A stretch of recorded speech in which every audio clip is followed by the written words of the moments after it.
Baik, Assalamualaikum warahmatullahi wabarakatuh. Perkenalkan, nama saya Abdul Rajab Kuswan Darmawan dari SPI 3C yang akan melaksanakan tugas untuk menyelesaikan UAS Teknologi Informasi Komunikasi yang berjudul tema tentang Kerajaan Tarumanegara. Kerajaan Tarumanegara, seperti di atas yang bisa kita lihat, di sini ada sebuah gambar peta yang menggambarkan sebuah bentuk dari Kerajaan Tarumanegara. Selanjutnya ada letak geografis dari Kerajaan Tarumanegara. Letak Kerajaan Tarumanegara berada di Pulau Jawa Barat di tepi Sungai Cisadane yang saat ini merupakan wilayah Banten. Mengenai letak ibu kota Tarumanegara dengan keratonnya masih belum bisa dipastikan. Tetapi berdasarkan ilmu bahasa dari Prof. Dr. Werbatjaraka memperkirakan bahwa letak keraton Taruma ini di daerah Bekasi. Hal tersebut didasarkan keterangan yang terdapat pada prasasti Tugu tentang penggalian sungai Cabaraga yang aliran melewati istana sebelum sampai ke laut dengan alasan bahwa sungai Cabaraga adalah dalam bahasa Sasakerta, sementara dalam bahasa Indonesia menjadi Baga Chandra.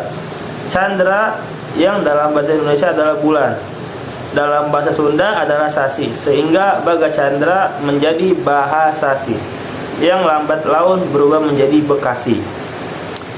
Dan bisa kita lihat sumber-sumber sejarahnya, ada sumber dalam negeri seperti Prasasti Cirateun, terus ada Prasasti Jambu atau bisa disebut juga Kolekak, terus ada Prasasti Pasir Awi, Prasasti Kebun Kopi, Prasasti Muara Ciaten, Prasasti Tugu, Prasasti Lebak atau disebut juga Cidang Hiang, dan juga situs Pasir Angin. Dan ada pun sumber dari luar negerinya seperti catatan Fahin. Di sini kita menerangkan pertama itu Prasasti Ciaretun. Pada prasasti ini ditemukan ukiran laba-laba dan telapak kaki serta sajak beraksara Pahlawa dalam bahasa Sanskerta. Terus ini bekas dua kaki yang seperti kaki Dewa Wisnu, ialah kaki yang mulia Sang Purnawan, raja di negeri Taruma, raja yang gagah di dunia. Hal ini menegaskan kedudukan Purnawan yang diibaratkan Dewa Wisnu, maka dianggap sebagai penguasa sekaligus pelindung rakyat. Penggunaan cetakan telapak kaki pada masa itu mungkin dimaksud sebagai tanda keaslian, mirip dengan tanda-tanda zaman sekarang. Hal ini mungkin sebagai tanda kepemilikan atas tanah tersebut. Selanjutnya ada Prasasti Jambuk atau disebut juga Koleangkak. Prasasti ini ditemukan di kawasan perkebunan jambu Bukit Pasir Koleangkak, Luwih Liang, Kabupaten Bogor atau 30 km setelah bagian Bogor Barat. Prasasti ini juga disebut sebagai Prasasti Koleangkak atau Pasir Bambu. Di sini ada penjelasan tapak kaki ini adalah tapak kaki Sri Purnawan, Raja Tarumanegara. Baginda termasyhur gagah, berani, jujur dan setia menjalankan tugasnya dan tak ada taranya. Baginda selalu berhasil membinasakan musuh-musuhnya. Baginda hormat kepada para pangeran, tetapi sangat ditakutkan oleh musuh-musuhnya serta melindungi mereka yang memberikan bantuan kepadanya. Selanjutnya ada Prasasti Pasir Awi. Prasasti ini ditemukan di Bogor. Dalam prasasti ini juga terdapat gambar telapak kaki dan tulisan ikal. Namun sayangnya isi dari prasasti ini belum dapat disimpulkan oleh para ahli. Selanjutnya itu ada Prasasti Kebun Kopi. Prasasti Kebun Kopi ditemukan di Kampung Muara Hilir, Cibung Bulan, Bogor. Isinya tidak terlalu banyak. Berikut adalah isi dari Prasasti Kebun Kopi. Di sini nampak sepasang tapak kaki yang seperti air wata gajah penguasa Taruma yang agung dalam dan kejayaan.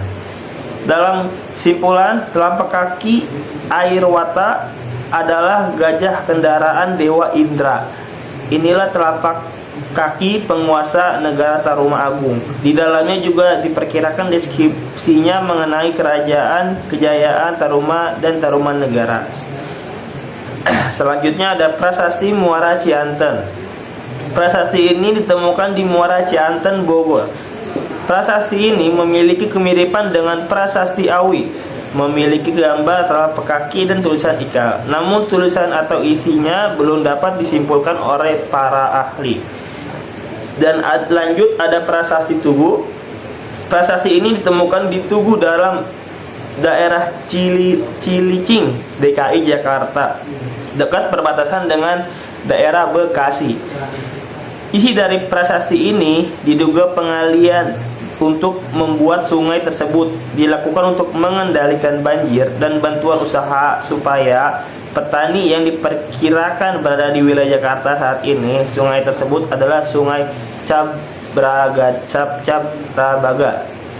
Penyebutan Brahmana yang merupakan kasta tertinggi dalam kepercayaan Hindu dan bertugas memimpin upacara dalam ritual ajaran Hindu serta persembahan 1000 ekor sapi yang merupakan binatang suci dalam ajaran Hindu. Kedua hal tersebut memberi petunjuk bahwa kerajaan Tarumanegara berbudaya Hindu. Selanjutnya ada prasasti Lebak Cidanghiang.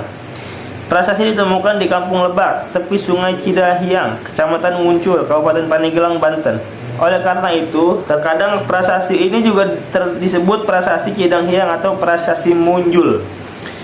Prasasti ini juga memuat batas-batasan kerajaan Tarumanegara, yakni sebelah barat berdasarkan dengan laut, sebelah selatan juga berdasarkan dengan laut, sebelah timur dengan Citarum, dan sebelah utara dengan daerah Karawang.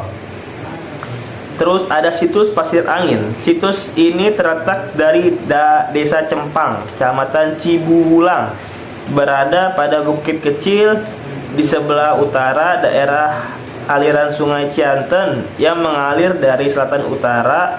Di bukit tersebut terdapat monolit tinggi 1,2 meter. Di sini ditemukan berbagai artefak seperti tembikar porselin, kemarik, dan bahan batuan, artefak kaca, artefak perunggu, besi, emas. Salah satu artefak tersebut adalah topeng emas. Dan adapun dari sumber luar negerinya, sumber sejarah kerajaan Tarumanegara ternyata juga didapat dari berita musafir Cina yang bernama Fahin. Musafir yang datang di Jawa pada tahun 414 Masehi membuat catatan tentang adanya kerajaan Tolomo atau Taruma. Istilah Tolomo ini tentu dimaksud pada kerajaan Tarumanegara. Dalam catatan Fahi dikatakan bahwa dalam perjanjian menuju India, ia singgah di Yopoti yang berdiam di sana selama 5 bulan. Di sana sedikit sekali pemeluk Buddha. Sementara itu dalam kronik dinasti Tang 618 sampai 906 diungkap bahwa antara 528 sampai 539 dan 666 sampai 669 telah datang Cina utusan dari kerajaan Tolomo atau disebut juga Tarumanegara. Dan adapun di sini corak kebudayaan dan kepercayaannya. Diperkirakan setidaknya ada 2 golongan dalam masyarakat. Golongan pertama, golongan masyarakat yang berbudaya Hindu.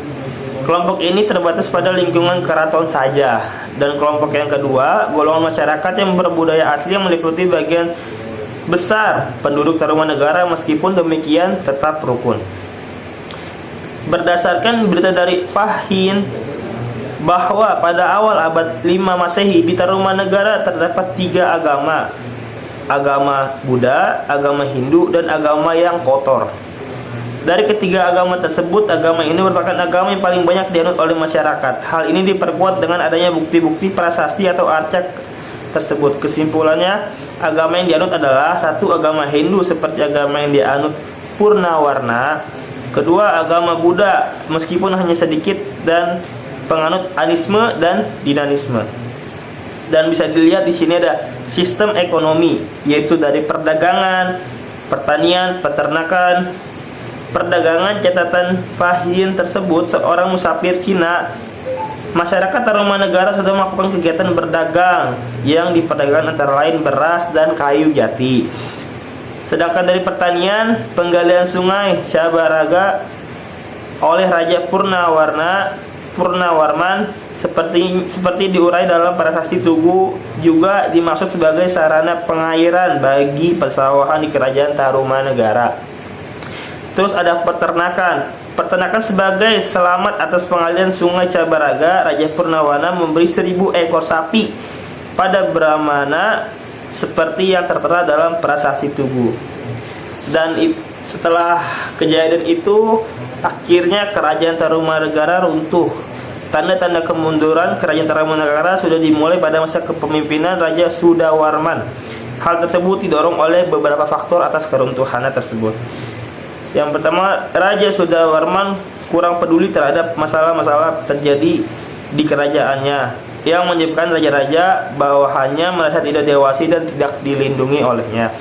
Terus pada masa pemerintahan Raja Sudawarman muncul pesaing Kerajaan Tarumanegara, yaitu Kerajaan Galuh. Raja terakhir Kerajaan Tarumanegara adalah Linggawarman, raja ke-12 yang tidak memiliki putra. Kerajaan Galuh memutuskan untuk memisahkan diri dari Kerajaan Tarumanegara, dan juga ada serangan dari Kerajaan Sriwijaya.